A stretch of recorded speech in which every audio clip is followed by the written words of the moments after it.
Episode 6, The Turning Point, James 4:17.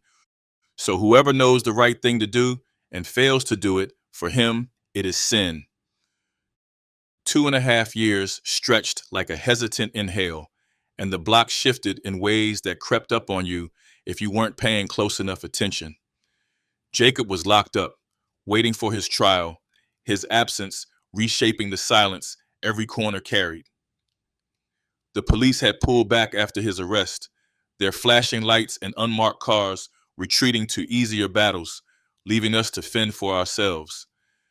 The headlines barely flinched when the shooting started again, as if they weren't worth the ink.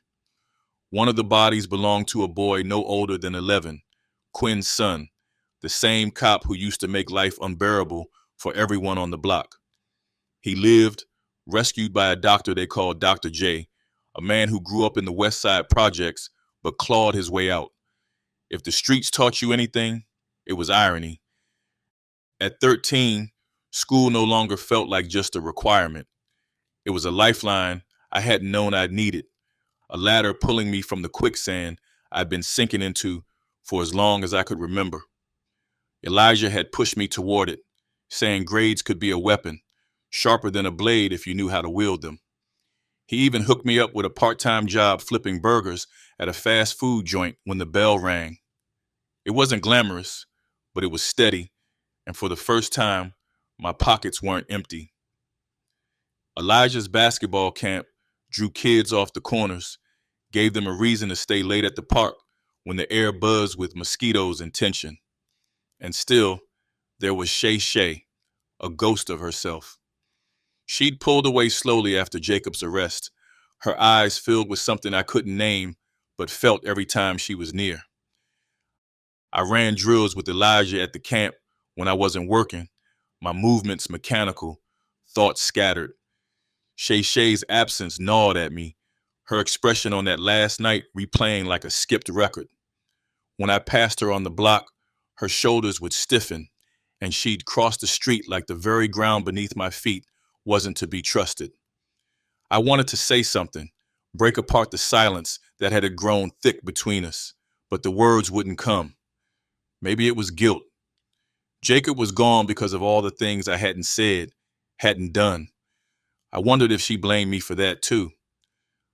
The block had its own rhythm, a dangerous symphony of survival, but living through it was a different kind of psychology, one that burrowed into the young and left marks that didn't heal.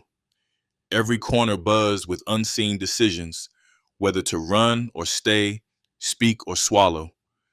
I stayed awake most nights, lingering on the choices that had been made for me, the code, the silence, words mouthed into darkness that should have been screamed into the light. Every shooting echoed in my mind, not headlines, but memories. Quin's boy had been just that, a boy.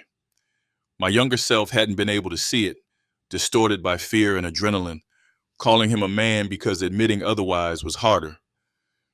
The truth fissured through the cracks in my mind in sudden jagged waves. If Quin's boy hadn't been the intended target, then what had gone wrong that night? The more I thought about it, the more unease snaked its way around my throat. I ran into Dr. J once by chance as he parked his car outside the bodega.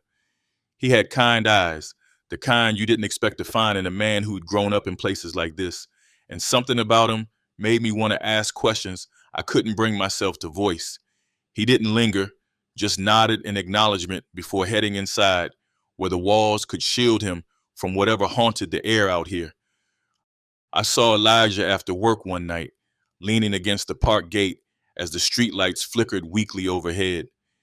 He talked about his plans for the camp, about getting more funding, more kids. His voice was steady, but his eyes were tired, and I knew he was carrying more weight than he admitted. When the conversation turned quiet, he shifted his tone, asking if the code still felt like it protected people or if it was just tying us all down. I didn't know how to answer him. My mind flooded with images of Jacob's smirk, Shey Shey's hollow gaze, and Quin's boy lying streaked in red that didn't belong on skin that young. Walking home, I caught the sound of laughter, a violent, sharp noise that broke the fragile calm of the block. It came from the group near the playground, a sound too loud, too sudden for the atmosphere. I froze, my heartbeat quickening as another fractured thought hit me. Elijah was right. They didn't take Jacob because they thought he was guilty. They took him because he wouldn't fight back. Every thread I pulled twisted tighter around my neck, choking out conclusions I wasn't ready to face. The small pieces of normalcy I had carved out, school, work, basketball, felt like mimicry now, like I was pretending at a life that didn't belong to me. I thought of something Shey Shey had said before she retreated into her silence. You can feel it, can't you? This ain't over. Her words followed me, a shadow I couldn't shake, as my mind repeatedly returned to the fragility of truth and the weight of every unspoken choice. Every decision had led to this moment, this unease that refused to fade, and somehow, in the flickering hum of a streetlight above, I knew I was standing on the edge of something I would never come back from.